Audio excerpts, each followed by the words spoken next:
اسلام میں داخل ہونے سے رکاوٹ کہاں پر آئے گی؟ جب ہم شیطان کے قدموں کی پیروی کریں گے۔ شیطان کے قدموں کی پیروی کیا ہے؟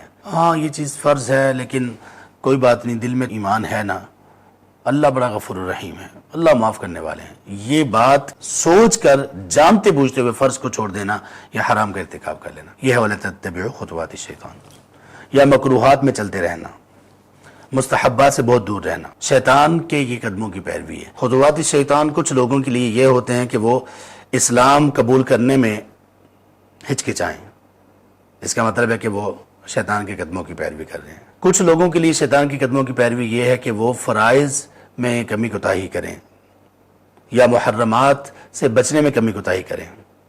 کچھ لوگوں کے لیے شیطان کے قدموں کی پیروی یہ ہے کہ وہ ایمان میں پختہ ہوں، فرائض پورے کر رہے ہوں، محرمات سے بچ رہے ہوں، لیکن مستحبات اور نوافل وغیرہ اس میں آگے نہ بڑھ رہے ہوں۔ اور کچھ لوگوں کے لیے سبحان اللہ جو بہت اعلیٰ درجے پر پہنچے ہوئے ہوتے ہیں کہ وہ ایمان میں بھی داخل ہو گئے، اسلام میں بھی داخل ہو گئے، فرائض بھی پورے کرنا شروع کر دیے، محرمات سے بھی بچ رہے ہیں، مستحبات پر بھی چل رہے ہیں، ان کے لیے غیر افضل چیز کو کرنا یہ کبھی کبھی شیطان کے قدموں کی پیروی ہوتی ہے۔ تو کہا وَلَا تَتَّبِعُوا خُطُوَاتِ الشَّيْطَانِ، کسی بھی طرح سے شیطان کے قدموں کی پیروی مت کرو، إِنَّهُ لَكُمْ عَدُوٌّ مُبِينٌ، بلا شبہ وہ تمہارا بہت واضح دشمن ہے۔